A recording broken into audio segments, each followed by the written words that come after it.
Professor Shyam Kartik Mishra ji, आपने एक पक्ष आर्थिक रखा, थोड़ी सी बात मैं ऐतिहासिक पृष्ठभूमि के रूप में कि अपने मुख्य वक्ता को बुलाऊं, आप सभी से अनुमति चाहता हूं। इतिहास के सहस्त्रों पृष्ठों में राजा महाराजाओं के नाम भरे पड़े हैं। वोल्गा से लेकर के जापान तक उनका बड़े नाम सम्मान से लिया जाता है। लेकिन एक और इन्हीं राजाओं ने में अशोक और अकबर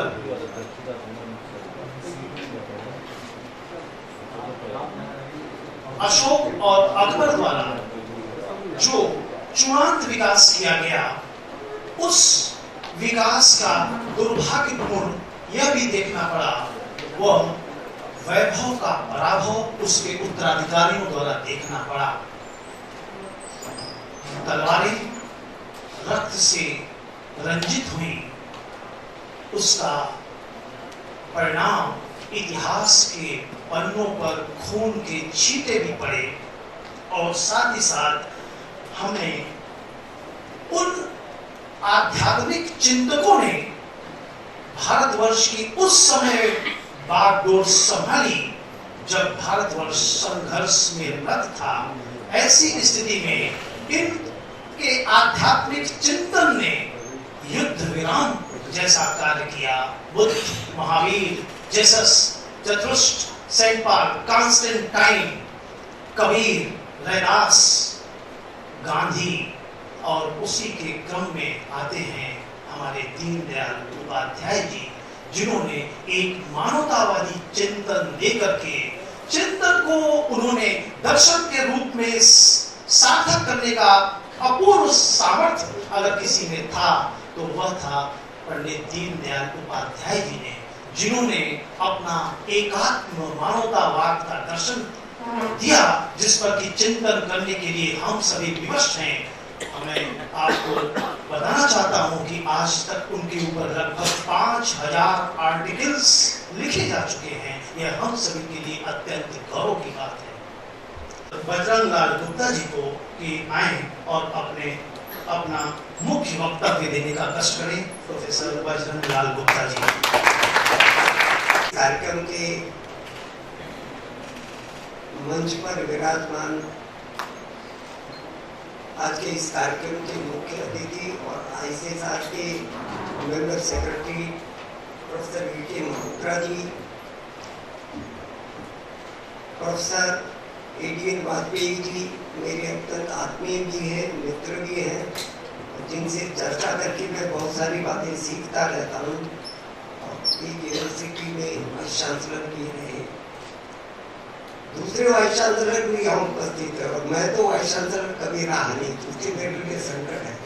प्रोफेसर आर प्रसाद जी बहुत अध्येता है, विषय की गहराई से प्रस्तुत करने की क्षमता रखते हैं और यहाँ के सोशल साइंसेज के dean professor Jaikant Tiwari ji, professor RP. Pathak ji, professor Shyam Kartik Mishra ji और इस सभागार में उपस्थित अत्यंत विद्वान मित्रों, प्रिय विद्यार्थियों, मैं सबसे पहले तो बाबा विश्वनाथ के सभी चरणों में प्रार्थना करता हूँ आपको और इस विषय को समझने की बुद्धि हमको प्रदान करने का आशीर्वाद प्रदान करें। और उसके बाद में मैं पंडित मदन मोहन मालवीय, पंडित दीनदयाल उपाध्याय दोनों की पावन स्मृति को प्रणाम करता हूँ। विषय की प्रस्तुति में श्याम कार्तिक जी ने कहा कि वर्तमान में जो दुविधाएं हैं, द्वंद्व है और विशेषतः अर्थ के क्षेत्र में, विकास के क्षेत्र में उसको कहीं एड्रेस करने की आवश्यकता है।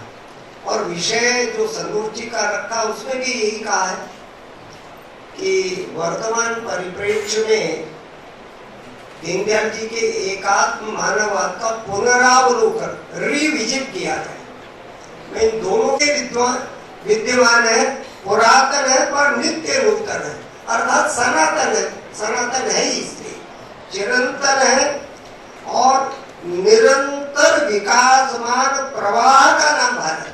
भारत एक प्रवाह का नाम है, स्टेटिक नहीं है भारत। स्टेटिक होने पर तो सड़ाल आ जाएगी, विचारों की भी सड़ाल आ जाएगी और जीवन की भी सड़ाल आ जाएगी।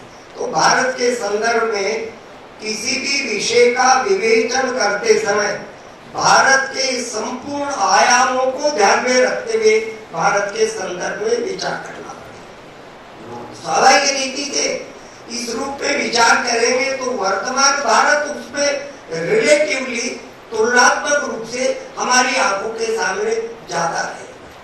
और जैसा कहा कि ये पीठ दीनदयाल जी के एकात्म मानववाद पर है, इसलिए उन्होंने सवाल किया कि एकात्म मानववाद का इस समकालीन भारत के परिप्रेक्ष्य में पुनरावलोकन करना चाहिए।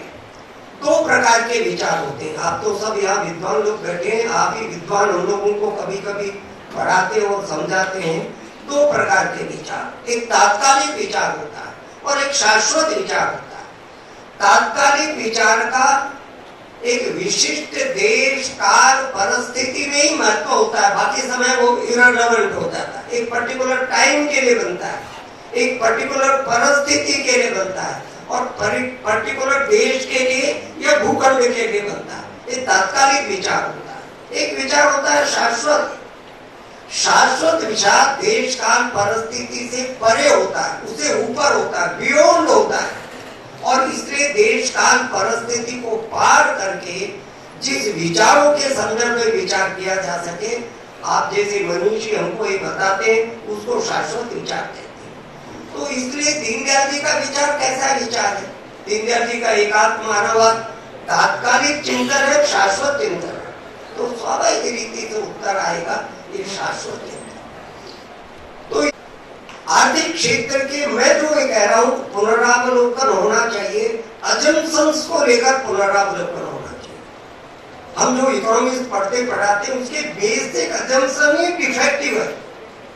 वो बेसिक अजम्पशन के आधार पर अर्थचिंतन और आर्थिक नीति बनेगी तो डिफेक्टिव ही बनने वाला। कैसे अजम्पशन है हमारे? पहला अजम्पशन है मनुष्य के बारे में, व्हाट इज मैन। तुम क्या पढ़ते पढ़ाते इकोनॉमिक में ये सिखाते नहीं, ये मनुष्य क्या economic man. Is it really economic man? आपको दुनिया में घूमने के बाद में कोई ऐसा इकोनॉमिक मैन का मॉडल मिला क्या? मिला हो तो ज्यादा मुझे भी मिला दीजिए। मनुष्य का केवल एस्पेक्ट इकोनॉमिक मैन का एस्पेक्ट हो सकता है कि इम्प्रैक्टिकल है, अव्यावहारिक है। और जितना मनुष्य को इकोनॉमिक मैन के नाते से देखेंगे तो देश और दुनिया में घोटाले और भ्रष्टाचार इनएविटेबल है। देश में जितनी आर्थिक समस्याएं वो आएंगे ना, क्योंकि मनुष्य को आपने क्या मान लिया, ये इकोनॉमिक मैन है। मैं ये बात क्यों कह रहा हूँ? दो तीन सरल उदाहरण से मैं अपनी बात को रखता हूँ। इकोनॉमिक मैन हमने मनुष्य को मान लिया तो वो मार्केट में कंज्यूमर के नाते से जाता है। उसका इकोनॉमिक बिहेवियर क्या होगा? उसका बिहेवियर ये होगा, दुकानदार को, उत्पादक को मुझे देना तो कम से कम पड़े और सामान में ज्यादा से ज्यादा ले। ये उसका बिहेवियर होगा, ज्यादा से ज्यादा प्राप्त करूं और उसी से मेरा सेटिस्फेक्शन बढ़ना चाहिए। एज कंज्यूमर के नाते से हम क्या पढ़ाते हैं? लॉ ऑफ मैक्सिमम सेटिस्फेक्शन पढ़ाते हैं। और लॉ ऑफ मैक्सिमम सेटिस्फेक्शन कैसा होता है? तो हमने कहा जितनी ज्यादा वस्तुओं और सेवाओं का उपभोग करोगे उतना ही ज्यादा तुम्हारी यूटिलिटी बढ़ती जाएगी। और हमने लॉ ही बना दिया, लॉ ऑफ मैक्सिमम सेटिस्फेक्शन। अब ये कंज्यूमर के नाते से उसका व्यवहार ऐसा होगा तो वस्तुओं को खरीदते समय उसके मन में दृष्टि राष्ट्रीय रहने वाली है क्या? अपने साथ के व्यक्ति के बारे में रहने वाली क्या? नहीं रहने वाली। प्रोड्यूसर के नाते से, सेलर के नाते से इस इकोनॉमिक मैन का व्यवहार क्या रहेगा? मेरे पास जो खरीदने वाला आया है उसको सामान तो कम से कम देना, वक्त चल जाए तो डिफेक्टिव देना, मिलावट वाला देना, सैंपल को दिखाया माल दूसरा दे देना और उसे ज्यादा से ज्यादा एक्सट्रैक्ट करना, ये उसका होगा ना व्यवहार। और वो जस्टिफाई करेगा on the basis of economics. मैं इकोनॉमिक मैन हूँ और इकोनॉमिक मैन का अल्टीमेट एम क्या? ज्यादा से ज्यादा कमाना, यही उसका रहेगा। तो प्रोड्यूसर के नाते से, सेलर के नाते से उस प्रकार का व्यवहार करने के कारण से समाज जीवन में अनेक तरह की समस्याएं खड़ी हो जाएगी। एम्प्लॉयर के नाते से इस इकोनॉमिक मैन का बिहेवियर क्या होगा? एम्प्लॉयर के नाते जो होगा, मेरी फैक्ट्री में, मेरे कारखाने में, मेरे एंटरप्राइजेस में जो कर्मचारी या मजदूर काम करता है उसको देना तो कम से कम पड़े और काम मैक्सिमम दे। इसलिए 1776 में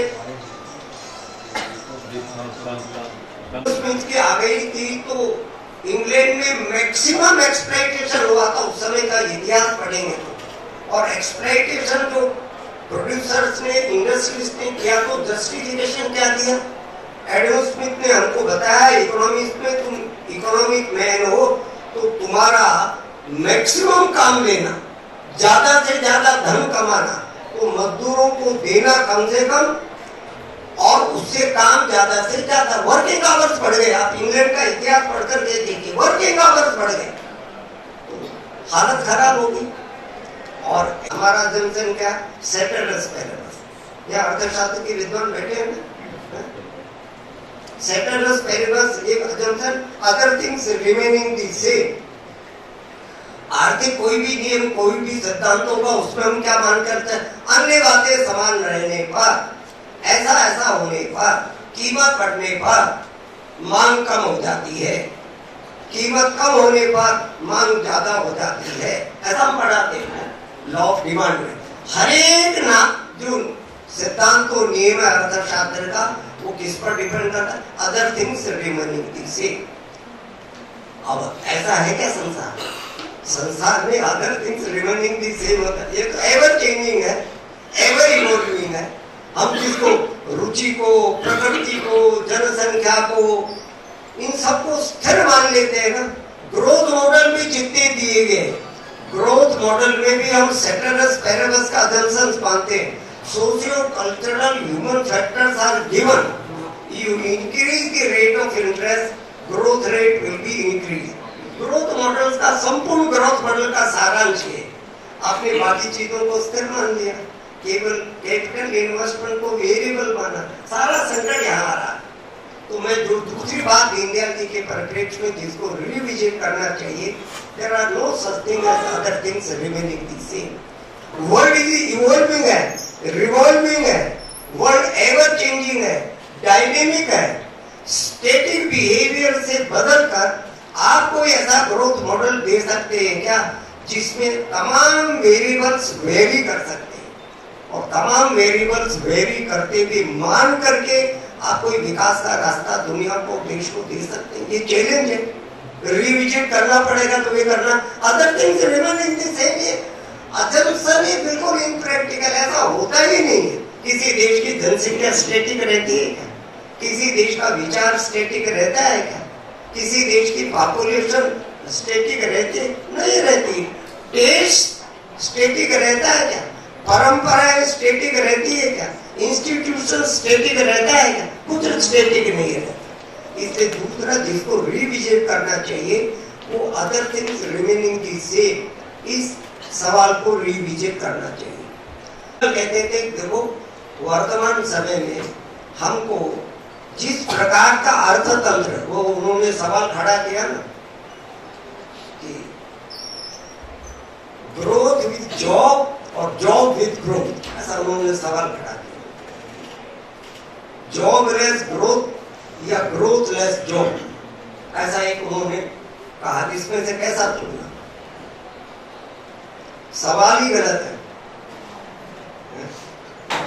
श्याम कार्तिक जी का सवाल नहीं हो मन का, तो जो लोग सवाल करते हैं उन्होंने प्रस्तुत किया। पर यह सवाल तो खड़ा है, क्यों खड़ा हुआ? तो दीनदयाल जी ने कहा कि देखो हमको जो स्ट्रक्चर बनाना पड़ेगा, उसमें उन्होंने कहा स्वदेशी, स्वावलंबी, विकेंद्रित अर्थतंत्र। एक त्रयी दिया था उन्होंने, एक ट्रायंगल दिया था, एक त्रिभुज दिया था। आप जिस इकोनॉमिक पॉलिसी के दिशा में चलेंगे, इन तीनों चीजों का कॉम्बिनेशन होना चाहिए, तब जाकर इस समस्या का समाधान कर सकते हैं। स्वदेशी, स्वावलंबी, विकेंद्रित अर्थतंत्र। सेल्फ रिलायंट इकोनॉमी चाहिए ना। सेल्फ रिलायंट इकोनॉमी कब होगी? तब होगी तो मुख्यतः 100% तो दुनिया की कोई इकोनॉमी स्वदेशी नहीं हो सकती, पर मुख्यतः वो अपने संसाधनों पर उस अर्थव्यवस्था के ग्रोथ का मॉडल बनाते हैं, उसको स्वदेशी कहते हैं। बहुत जरूरत है तभी बाहर से हम चीजों को मंगाते हैं, उसको स्वदेशी कहते हैं। तो स्वदेशी चाहिए तो स्वावलंबी, और ये भारतीय परिस्थितियों में कब आएगा? डिसेंट्रलाइज आ गया तो दुनिया के तमाम लोग उसको मान रहे हैं, और दुनिया के बाकी विद्वान तो दूसरी बात पर भी जा रहे हैं, ग्रोथ कम करो। जो ग्रोथ का सवाल आ रहा है 7%, 8%, 9%, इसी पर झगड़ा हो रहा है। अब तो इस पर आ रहे विद्वान, ग्रोथ कम करो, ग्रोथ रेट कम करो, इसके कारण से दुनिया का सत्यानाश हो रहा है, विनाश हो रहा है। ये जो नेचुरल रिसोर्सेज समाप्त हो रहे हैं हमारे यहाँ, जो सस्टेनेबिलिटी का सवाल हो रहा है, वो क्यों हो रहा है? इसलिए अंधाधुंध ग्रोथ की दौड़ में चढ़ेंगे। तो ग्रोथ अधिक करने के लिए आपको प्राकृतिक संसाधनों का आवश्यकता से अधिक प्रयोग करना पड़ेगा ना। आज दुनिया के जो तथाकथित डेवलप्ड देश है, उन्होंने क्या किया? Indiscriminate exploitation of natural resources ये किया। अब दुनिया के किसी संपन्न देश को उठाकर देख लीजिए, प्राकृतिक साधनों का उतना ही ज्यादा बेरहमी से शोषण किया है, और प्राकृतिक साधनों का शोषण करेंगे तो एनवायरमेंट की प्रॉब्लम तो आएगी ना, एनवायरमेंट डिग्रेडेशन आएगा ना, पॉल्यूशन आएगा ना। आप कितने अर्थ सबमिट करो, इतने सारे अर्थ सबमिट होते, अंततोगत्वा उनका रिजल्ट क्या है? 0 है। कि दुनिया के जिन देशों के कारण से एनवायरमेंट डिग्रेडेशन हो रहा है, वे ही उस पर रोक लगाने के लिए अंततोगत्वा तैयार नहीं होते। अमेरिका बाहर हो गया ना अभी पीछे से, क्यों हो गया भैया? तू बाहर चिल्ला तू रहा था सबसे ज्यादा, और किनको उपदेश कर रहे हैं? दुनिया के सो कॉल्ड डेवलपिंग, तुम करो तुम करो। अरे जिन्होंने सबसे ज्यादा नुकसान किया, दे मस्ट डू इट। तो रेस्ट्रेन करने के लिए तैयार नहीं, रास्ता ही गलत है कुल मिलाकर। इसलिए इस सवाल पर भी विचार हो रहा है, ग्रोथ कितना। वो जो डब्ल्यू रेस्टो की किताब है ना, कुछ लोगों ने पढ़ी होगी, लिमिट्स टू ग्रोथ, उसने तो यही कहा, रेस्टो ने तो कहा कि इस ग्रोथ पर लिमिट लगाओ, अंकुश लगाओ। और दीनदयाल जी ने सरल शब्दों में कहा था, देखो देश में उत्पादन तो बढ़ाना है, पर उत्पादन बढ़ाते समय, उनका शब्द है दीनदयाल, प्रकृति के साथ उच्छृंखलता नहीं करना, ये दीनदयाल जी के शब्द है। अब ग्रोथ के चक्कर में प्रकृति के साथ उच्छृंखलता कर रहे हैं ना, तो नेचुरल रिसोर्स के साथ फ्रेंडली बिहेवियर करके उसका एक्सप्लॉइटेशन नहीं, उसका मिल्काइजेशन, उसका दोहन करके अपनी आवश्यकता के लिए जितना आवश्यक है उतना प्राकृतिक संसाधनों का प्रयोग करते हुए कैसे आप अपने देश की जरूरतों को पूरा कर सकते हैं, ये चैलेंज है। तो ये चैलेंज होगा तो वो सबक खड़ा नहीं होगा। वो प्राथमिक आवश्यकता है, हर हाथ को काम करो। रोजगार केंद्रित योजना बनाना, मैंने उसको अपनी भाषा में कहने का कुछ वर्षों से प्रयत्न किया है। अभी की वर्तमान स्थिति में जितने भी ग्रोथ मॉडल है, उसमें क्या कहते हैं हम? ग्रोथ